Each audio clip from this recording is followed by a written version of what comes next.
This video is not going to be nowhere near as long as all the first two videos were, because there was a lot of dumping.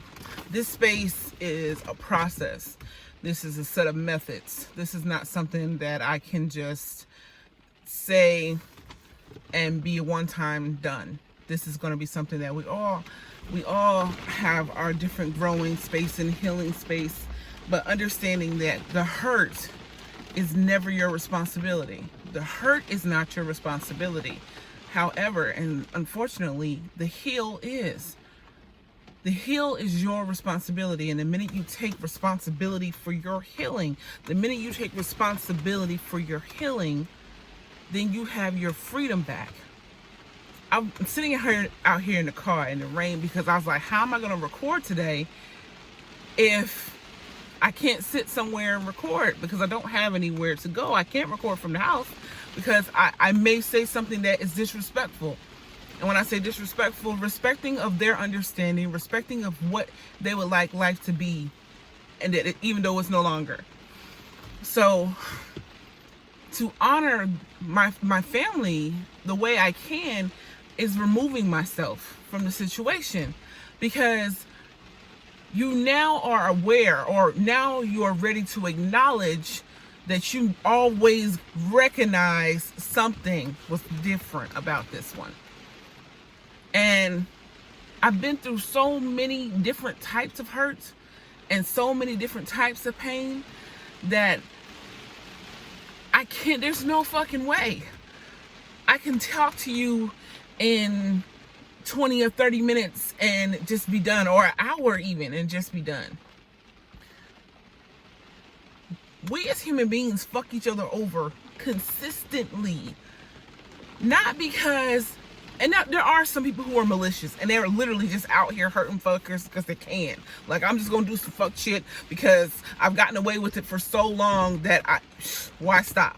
It's literally the case. Why stop? Why should I stop? You tell me. So I'm sitting here and I'm thinking to myself, like, I sat there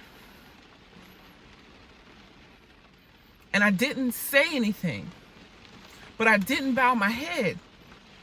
And that was as much protest and rebellion or fight back I had in me for the level of hurt that I was hearing.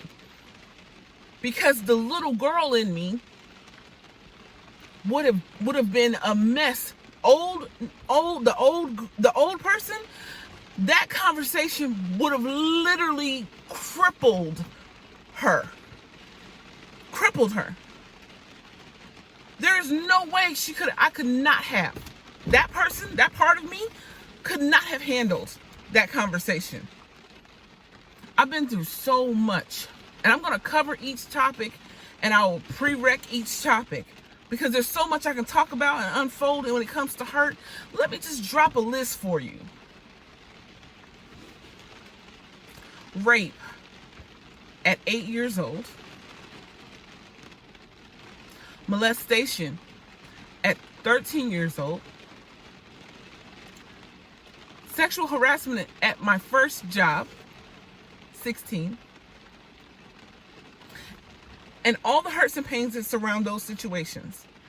Now roll up from 8 and hit 28 and get raped again. Now that's just surrounding sexual hurt. That's just sexual hurt. That's not all the shit that came in tied in each one of those situations, and all the different levels of trauma that came tied in each one of those situations. That's just one sector. So you see why I say I cannot talk about hurt in a blurb. Not 60 seconds, and damn sure not on here for an hour. Like, I could probably get out a series, because I actually had this woman, and it was so fucking sad. It was so fucking sad that she had to ask me. I wish she didn't have to ask me. You asking, Nick, like, what are you getting upset about? This woman looked at me and asked me how to help her baby herself again after being sexually assaulted. She's like, it didn't happen to me, thank God. And she says, I don't hear much about it in the way of proper therapy. How do I help my baby? How do I help and find out what she's feeling? Because I was talking to her and she was describing her behavior about how she went from bubbly, happily, go lucky, spinning like just so much on top of the world energy to a very reserved, very in the corner, keep to myself, have opinion, not really show any but these one-dimensional characters. You see extreme happiness or quiet, and everyone thinks you're the nice person to go along to get along. When in all actuality, you're fucking broken. And her mom could not figure out how to help her baby. She's like, you've been through this. Can you write a manual strip? At the time, 20-something-year-old me, who had just survived another rape, 28-year-old me had just survived another rape. And she was asking about this, I wanted to punch that bitch in her face. I wanted to punch her in her face. I said, did you just ask me to write a fucking manual about my hurt? Bitch, I'll kill you. Are you serious? You want me to relive that shit? You want me to feel that shit? And I was enraged, okay? I was big, man. You couldn't tell me I wasn't right to be enraged about her. How the fuck dare you? You asked me about that shit. And then I thought about the little girl I was. And how I didn't have anybody to talk to. Because her mom just noticed her personality shifted. And she recognized that there was something that happened, but because she couldn't face her own fucking fears, she recognized something that happened, but she didn't recognize the full triggered signs that are drastic, so drastic that it's noticeable by people who don't even know the child. When she finally drug it out of her daughter why and what was going on and what happened, she couldn't correlate it because she's like, it was somebody we fucking knew. The first time I was assaulted, it was a friend of the family. Their family knew my family. When that term is so thrown around so loosely, but I'm saying friend, like our family would go to their family's house and eat and chill and relax and do all that stuff. And the kids play with the kids. Type closeness that was going on. But one of their family members was a predator. And he was a predator amongst a flock of freaking prey. Because he literally violated every female in his family except his own mother. There was 5 girls.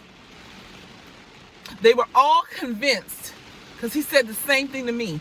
They were all convinced that they were protecting the other one by keeping quiet. This shit happens in our community. You know what I was told? I wasn't crazy. I didn't need to go get no freaking help. I don't even know how this got into this fucking conversation. There's so many different levels of hurt in this world. Another thing that hurts is when you go through some trauma like that, right? And no one gives you voice because you know how to act. Because you were told that you're basically, what you crying for, you're not old enough to be crying. And literally, anything you did, come on. I know some of my southern adults now, but children didn't heard the stupid ass phrase, you too young. You say your back hurt. You ain't got no back. You got a gristle. Your knee hurt. What you doing with a hurt knee? You ain't old enough to have a hurt knee. Okay, so these people are literally disputing your physical pain. So what do you think they'll do about pain they can't fucking see? What do you think will happen? I am silly, goofy, all over the top. Far, far, far fucking far from stupid. Emotionally intelligent, actually intelligent, socially inept. I know how to maneuver. You know how I know how to maneuver? Because I had to fucking survive. Not just outside. Living my everyday life was a fucking chess match. For me, I was playing against myself because I would want to say something, the me that I am now, that I finally accepted, would want to say, that's not right. But the me that knew that I was a soul dependent, knew that if I said any goddamn thing, I probably either got not a spanking, not a whooping. Okay? I would have got a whooping. And then I would have been told I was disrespectful, rude on some level, or whatever. So I learned very quickly that you do as you're told. Period. They're older than you. You owe them reverence because they've been here longer than you. I always thought that shit was crazy as fuck, that people literally thought because they were born before me that they somehow had entitlement to me not respecting. And because when I say respect, I mean mutual respect. You're a human being, I'm a human being, I respect you as so. You might be on a different level of understanding, but I still respect you as so. No. When these people say respect, they mean you put them on a pedestal. That's why those titles in the church are so fucking important to them. That they will be out in the middle of no fucking where, nowhere near their church, and they don't even acknowledge they weren't born deacon, missionary, whatever. That wasn't in before their name, but ask them how they introduce themselves. Oh, I'm missionary so and so. I'm deacon boo hoo hoo whatever. Because those titles made them feel like they were healing some part of their hurt.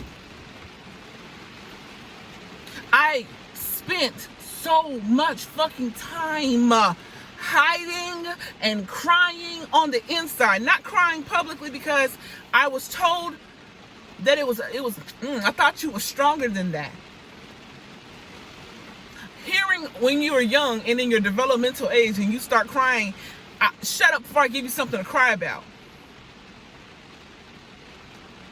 Am I delusional here? Am I not bleeding? You just gave me something to cry about. Note the fact that I'm fucking crying.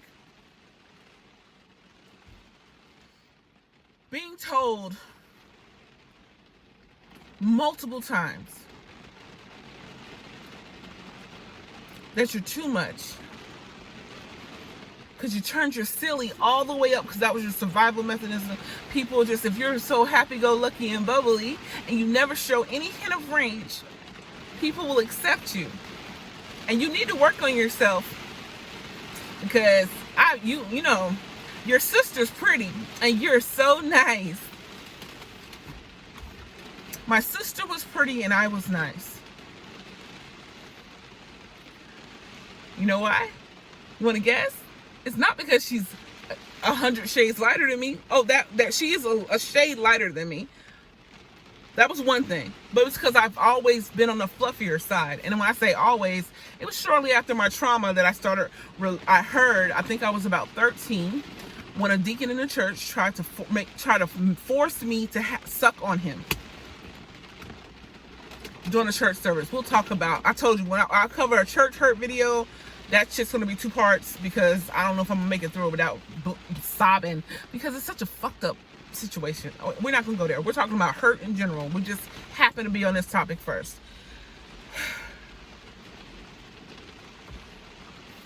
I sat there and I realized the minute I stopped blaming other people, when I say blaming, I wasn't laying any injustice at their feet. I wasn't saying anything that wasn't fucking facts. It was the fact that I was giving them my freedom. I wasn't responsible for what the fuck people did to me, how they treated me, how they behaved. That's their shit. That has nothing to fucking do with me.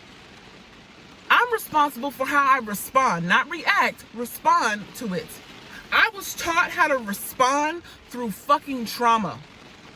Not because of anything but fucking trauma. It was trauma. It was psychological warfare. Knowing that you had to change your tone, you cannot express your displeasure because it was deemed as disrespectful, and you could get struck again for being disrespectful. Trust me when I tell you, I've spent my entire life running my life through a filter of they. If I'm in a group of cis men, how will they respond to how I look? Are we gonna have the challengers? Because I always had fun. This shit hurt. I'm 100% a female. Strong. Okay. Bitch, I'm almost 6 feet taller. Did you expect me not to be? So I'm sitting here. I would go out with my friends, associates, and I'm normally the largest woman in the crew. And Lord forbid I put on heels. Then I'm like 6'5". So if I'm not that, and I'm hearing the, those jokes, as if it's some type of disgrace to realize who you are in life. Hearing those jokes. Then I have the guys who are, you just need someone to break you down. The fuck are you talking about, sir? Can you make it make sense? Your notion when you see me is you want to break me. My husband said that. Well, my unhusband now, soon to be husband, said he wanted to see what it would take to break me. Because he didn't understand the concept of love because he had never witnessed it, experienced it, really. So his idea of love screamed at him, cussed at him, talked down to him, fought with him about everything, and was always trying to basically belittle him about everything he did wrong. Not my approach, not who I am. And I did say not who I am on purpose. Reason. Because I wanted you to stop and listen to this part. I've been talking for a second. I needed to interrupt you. I know it's going longer than I intended. I tried to make this short because I'm supposed to be having a conversation with my dad today. Just not ready to even have that conversation.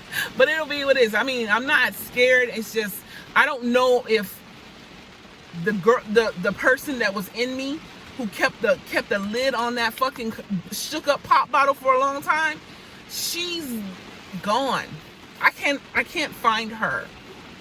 She was the one who was keeping things from being disrupted as currently reigning. That girl was the one who was like, he said something the other day and she took the mic. Before I could even say anything, she had snatched the mic. She was like, and she laughed. And he was like, what you laughing at? Because he wasn't joking. I said, what you just said literally almost made me forget you were my father. And I was about to say some things to you that I would have felt bad and felt disrespectful for saying. I had to remind myself that you were my father and my love for you, because what you just said almost made me literally put a cussing on you that you couldn't wash off with ammonia. How can you? I mean, I'm not going on this path because it angers me when someone intelligent is willfully ignorant. You don't think that gay sex is right? Well, don't have gay sex. But your opinion that that person's wrong and can't be accepted. Do you not know the energy vibration that sets out in the space, in their space? I couldn't imagine looking at my son, my bonus son, because I did not bore him, but he's my baby, okay? Since one, okay? I'm mom. End of the day, I'm mom. I don't want to hear it. Mess with him and see which mamas come through, okay? Because he has moms. He has his birth mother and he has me. I couldn't imagine that little boy or young man saying, Mom, this is who I love and he's everything. Okay. As long as this, whoever this is, does not harm you, we don't got no problems. And if it's relational, not abuse, because I still can't wrap my mind. Let me talk about hurt. Let me tell you what's hurtful. It's when your husband decides that he couldn't get a rise out of you emotionally, so he physically put his hands on you. You guys end up separated. He tells the family, and the first phrase out of your father's mouth is, do you think y'all can work it out?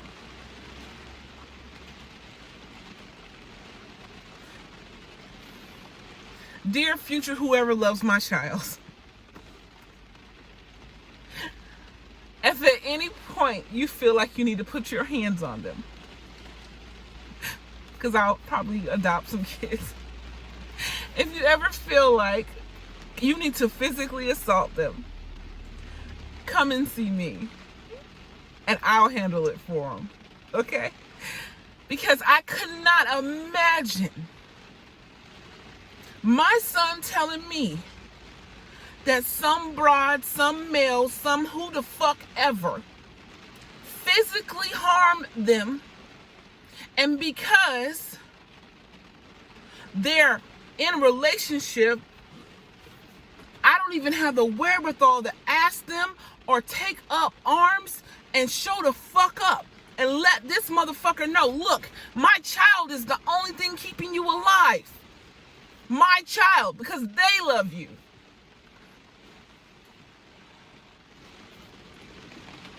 I felt so unprotected and so fucking hurt. I'm thinking I'm calling my dad. Woo! Shit. I'm not gonna make it through this one not crying, y'all. I'm thinking that I'm calling my dad. Someone at that time who I thought was my best fucking friend. Like one of my best friends in the world. And I finally break down and call him because I didn't want to call him if I couldn't fix it. If I could fix it and figure out what was going on and what had his heart hurting so much that he needed to lash out at me. And this is who I am.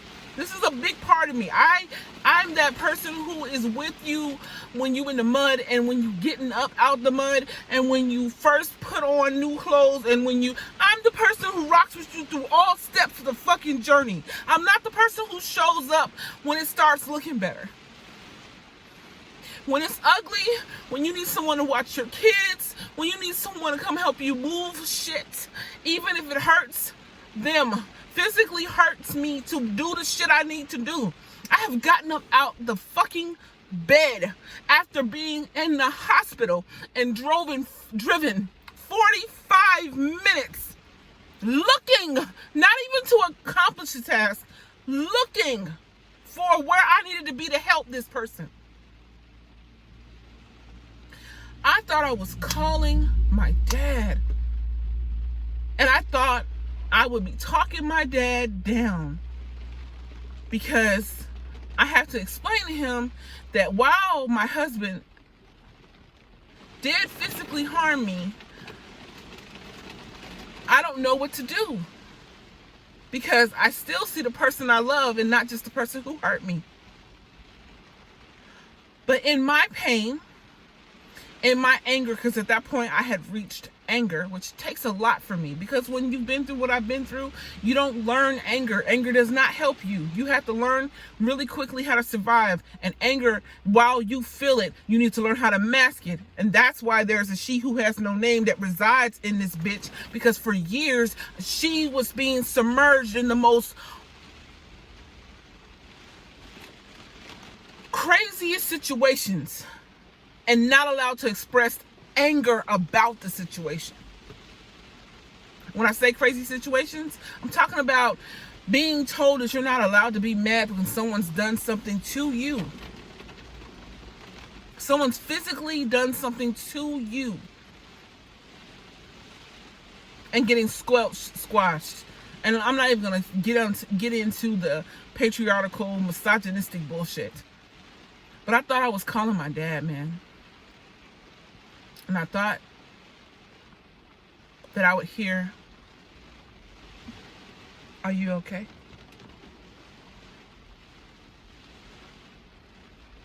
That, "Are you okay?"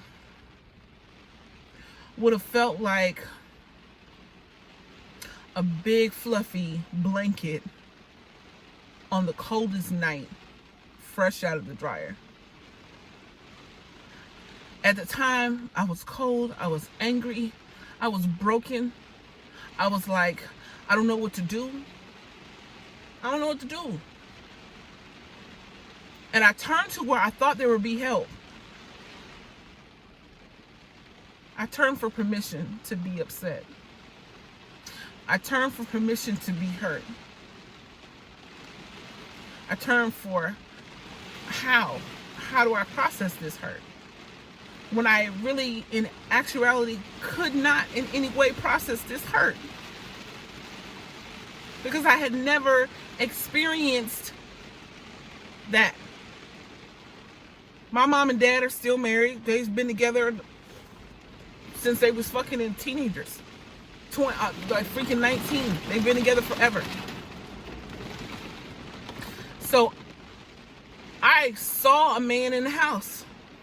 I saw him buy her flowers, and I saw them. What I never saw ever is them argue. I never saw them argue.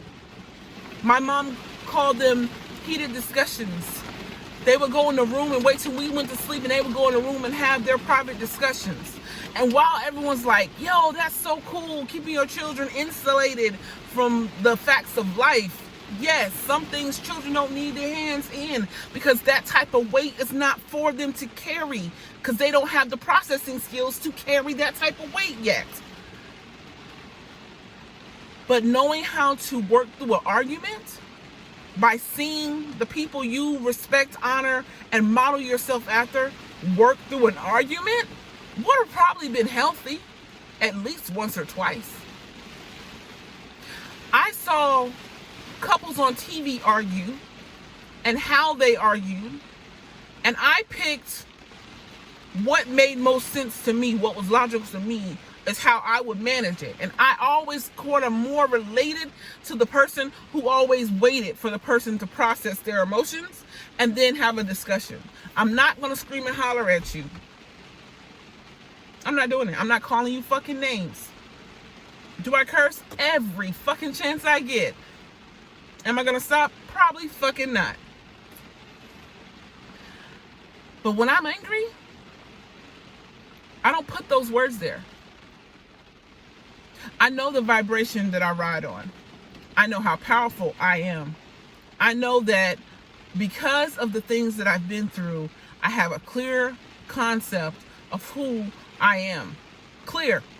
And this is to this level. I'm quite sure I have some more ascending to do. But at this level, I feel people's stuff. So when my dad was saying all the stuff he was saying,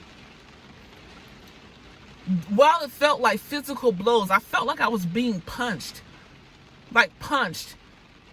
I have been punched so many goddamn times that my skin, my emotional skin is fucking burlap, like leather.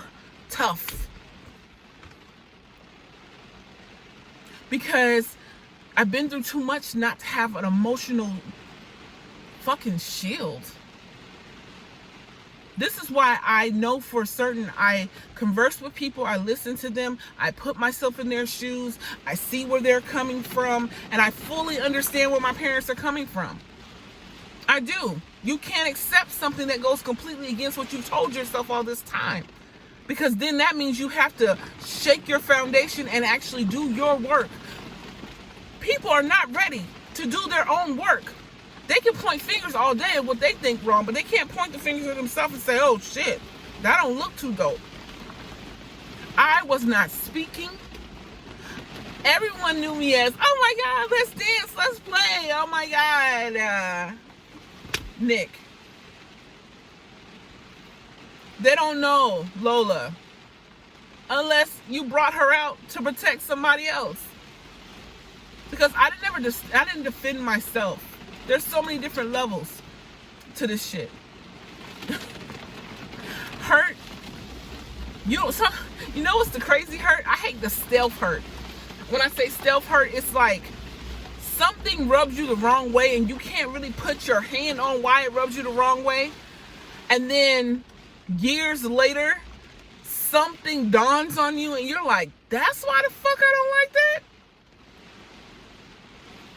Example. I didn't realize until I was in my 20s why I would panic when I had a necklace that sat right here. Like right here in this area.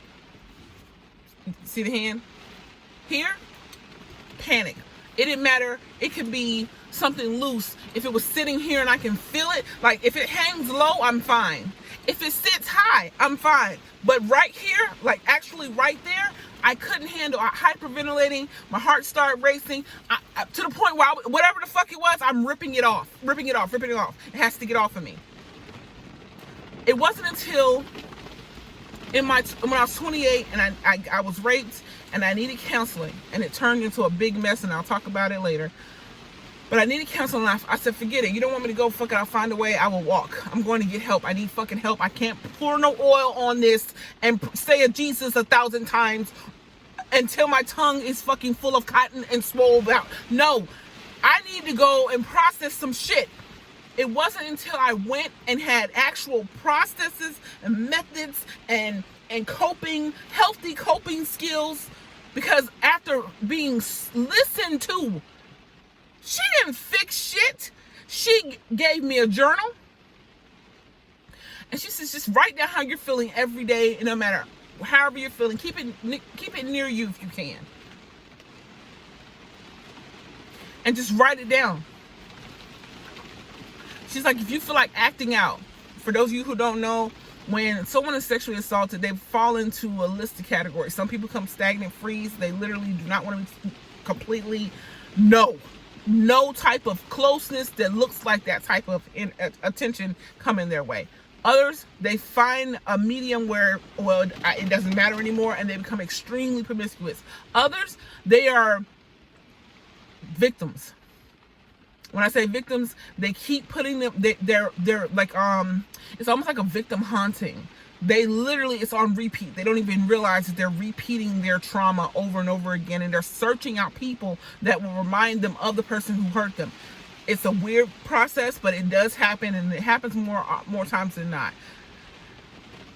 I fell in the category of crystallized and promiscuous because it didn't matter after a certain point. When I say promiscuous, the thoughts were there, but no action happened. Not until I didn't choose to intimately be with someone until I was 19, until I graduated high school. So I didn't have sex in middle school, high school. None of that was going on. There was a lot of rubbing and touching. You know, I'm not talking about that. I'm talking about actual sex. I did not choose to do that. I just couldn't mentally process that until I was like completely, I was so broken. I was so practiced on not smiling or working my wax on smile. The fake smile. That's in 98% of my photos. The photos were stolen of me. Guys, man, hurt is everywhere. It goes all different types of ways. And this video has been random as fuck, I know. We've been talking about the processes that were sent, and that hurt comes in all different forms. We've been kind of lingering around the rape and the things surrounding that. Touched on a little bit of domestic violence and hurt surrounding around that. I could talk to you about being in the hospital for a year and what you learn about people when you can't do anything else. What you learn about yourself. The hurt of facing yourself and taking responsibility for who you are. Because it was when she brought that Coke in that I realized to myself, oh my God, I don't know who I am. And it wasn't Coke. I thought it was Coke. I was in the hospital. For those of you who were following me on TikTok, you know, you already saw the video of me when I first started walking again. That was like 3.5, 4 months in. No, 6 months. Almost 6 months in. Just now, it was the 4th month when I started getting feeling back, and then once I started getting feeling back, then we started working on being able to stand up, and it took 2.5 months for you to see what you saw. So a total of about almost 6 months before I could take those steps that you saw me take. Well, while I was in the hospital, there's very strict diet. I was in a nursing home. That was a nursing home that you saw me in. I was the youngest person in that nursing home. Anyways, the nurse brought in a menu telling me what I wanted, what I wanted not, and then she said, hey, also, you can have a pop today. What would you like? And I was like, just give me a dark one. So she brought in what I thought was Coke.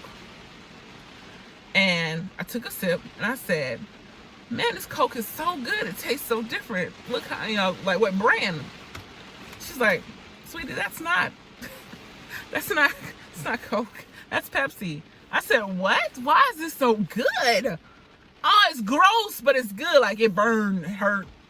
Okay, we all know it's not good for you, but it tastes good. And when she walked out, I paused. And I realized how much of myself I did not know. I didn't even know I liked Pepsi over Coke. I didn't know that. And it wasn't because I didn't have the means to go buy a fucking Pepsi. It was because psychologically, I did not think to step out of the parameters of what I had always been following, because it would have been too much like a fight. And I am non-confrontational as possible. Now, don't get it twisted. I'm not in any way scared of a fucking person breathing. I have been robbed. I have been fought. I have been raped. I have been beaten. I've had guns pulled at me, pointed at me. And this is 20 plus years of trauma in different fucking ways, in different fucking times, for different fucking reasons. We'll get to know all the stories. I'll tell you the stories. I promise you won't be bored. If anything, you won't be bored. Be like, are you making this shit up? No, bitches. I'm creative as all outdoors, but not creative enough to tell you, because the truth, the fucking honesty of it all is just insane. Oh my God. When they try to get into some of these stories, they'll have you laughing, some of them crying, some of them pissed off. But when she gave me that fucking drink and I realized I didn't even know what kind of fucking pop I liked, I was ashamed. I was ashamed. Because I didn't know me. Not even down to the fucking pop I liked. So I sat there in the hospital for a year, helping other people, because I had people coming in when they realized that I was in school for psychology at the time. It's before I had my degree. Coming in asking me questions, relationship questions. I couldn't go nowhere. I was a trap therapist. They could come in and dump on me and walk away, and I had to sit there and process their shit on top of processing my own shit. Because people's like, yo, why does your room always feel so empty of stuff? Your room feels different. It feels lighter. And at that time, I noticed that I had been in the hospital at that time for 5 months. And because I was in the hospital for about 5 months, I wasn't around for other people to dump their shit on me. So I only had my shit, which I had spent years learning how to mask. So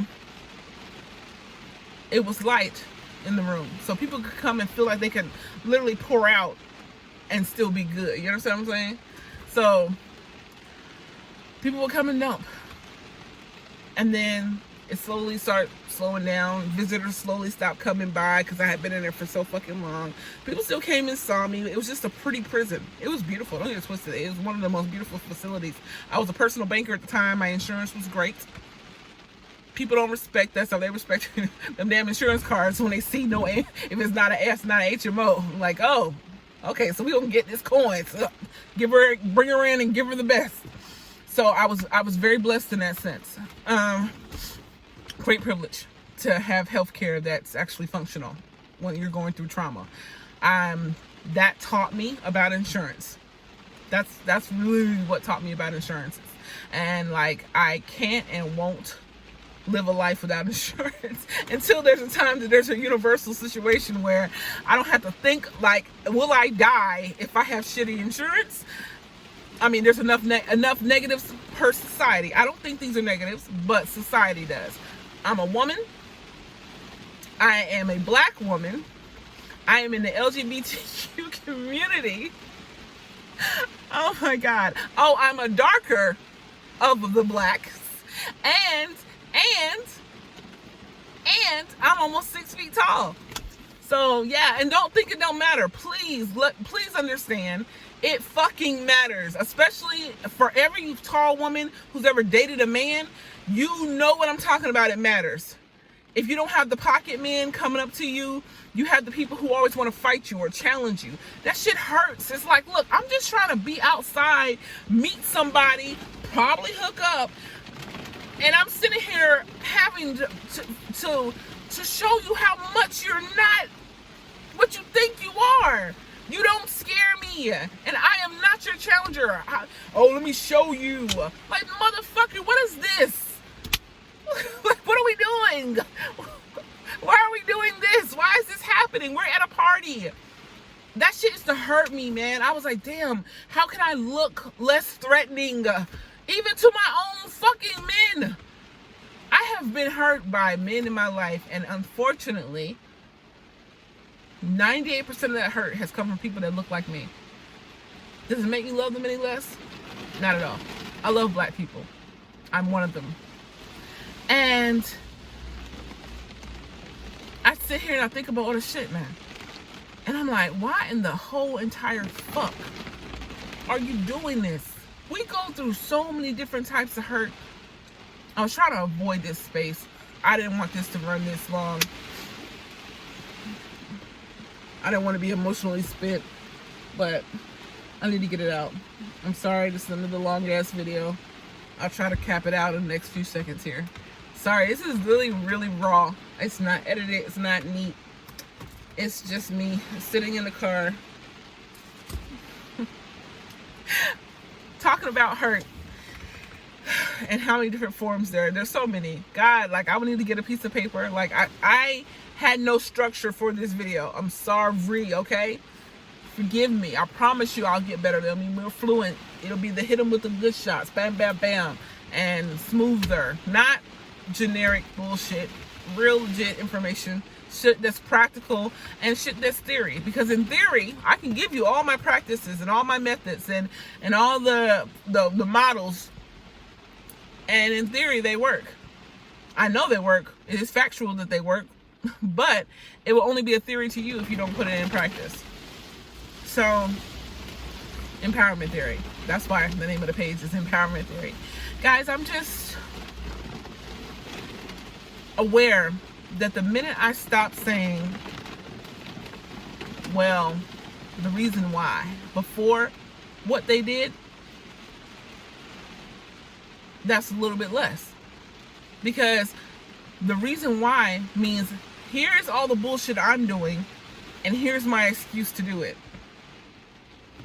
I know this is bullshit, but here's my excuse to be this bullshit. No. I didn't want that. I have all the excuses to hate men. I don't hate men. I have all the excuses to hate black men. I do not hate black men. I have all the excuses to be terrified and dislike all people who don't look like me. But that's not how I feel. I've had people who don't look like me stand up and go harder in the fucking streets for me than people who are literally my blood. I've had people who don't fucking know me. 50,000 people support me.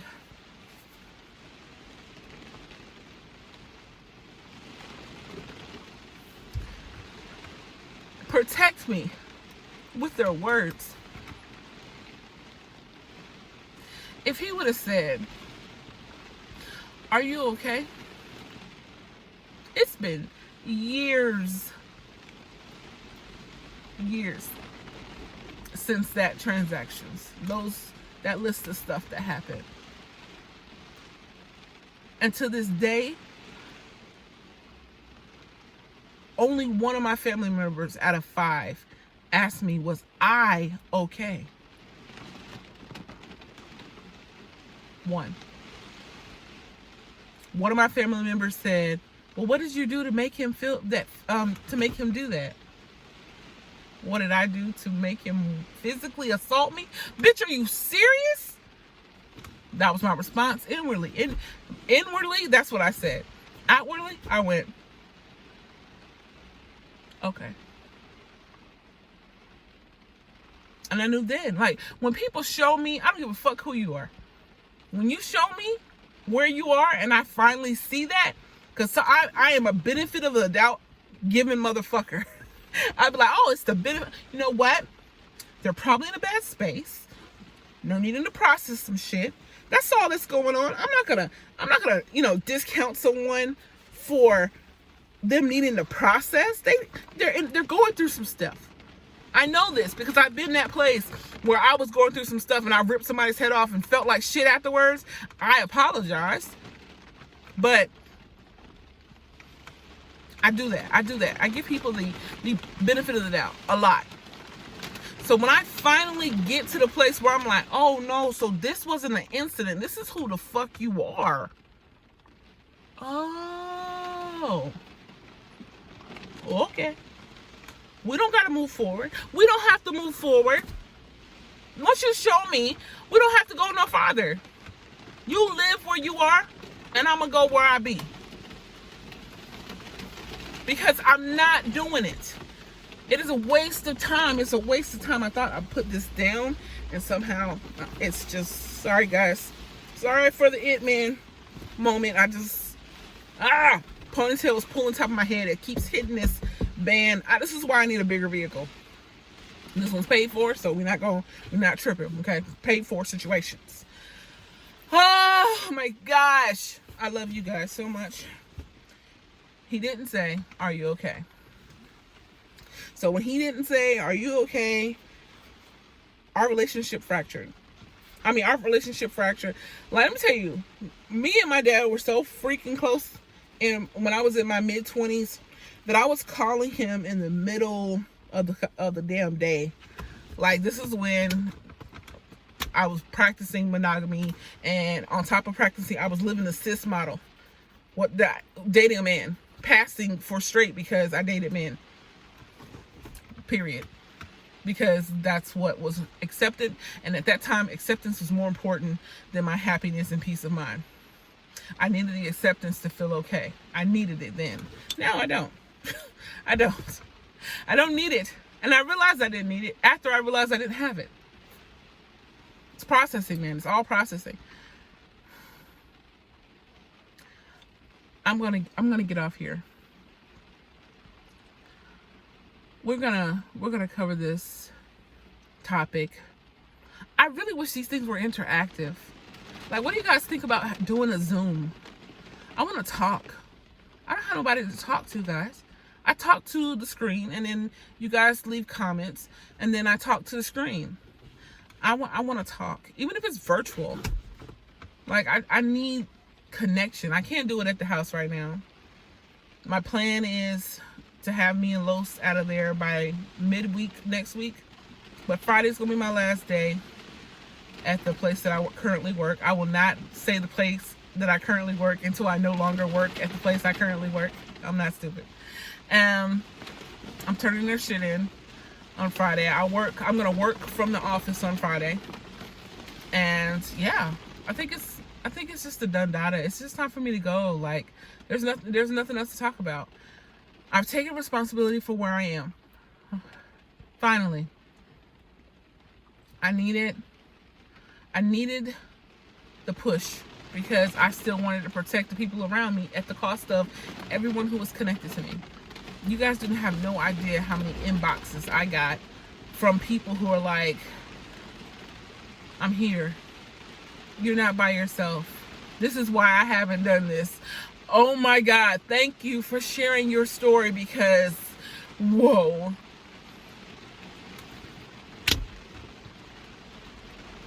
I didn't intend for this shit to be an hour long. And I'm gonna try to wrap it up. This one falls just under an hour, so I can say it wasn't an hour. Hurt, guys. There's so many different forms of hurt. Ask me and we'll talk about it. I'm shooting to have my virtual office open. It'll be open 2 days a week. Only 2 days a week. And that's where I will a la carte time around the clock.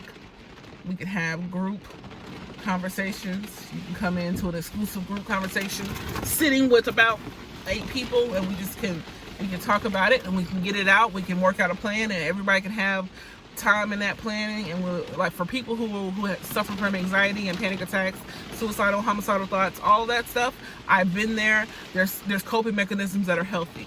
We can talk about it. Of course, these will be paid sessions.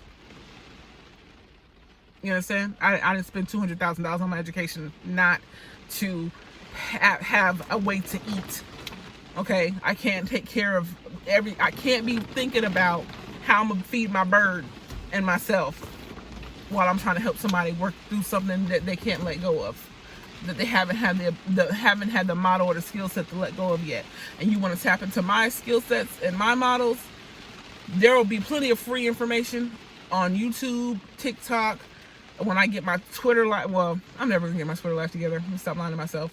When I get my Instagram live together, so Instagram, TikTok, and YouTube. If I get a media person, maybe then my Twitter and other shit that's out there. But my virtual office will be going up. I think I'll do Sundays or Saturdays. I haven't decided what day. Those days will be like oracle cards, and in between readings, I'll be doing readings and I'll do actual sessions. You block out time, and it'll be well known in advance if I'm not going to be in the office on those days. But Saturdays and Sundays, you can get those coveted hours that I will allot for those days. Everyone else, there will be virtual workbooks. There'll be workbooks that you can print out, and as I come along and I have partners, there'll be workbooks that can be mailed to you. There'll be journals. The journals that I fucking use that saved my life. Saved my life for having a way to process. I want to give it to you. There'll be stuff that I give for free because it's free, because you can find it on YouTube. And then there'll be the methods and processes that I've come up with that saved my life. And I knew where I was at, and I know it can save you guys too. I'm at 53 minutes because I had to see the front ending camera. So if you make it to the end, say, the past is through with you the minute you're through with it. I love you guys, and we'll talk soon. Sorry this ran so long. Mwah.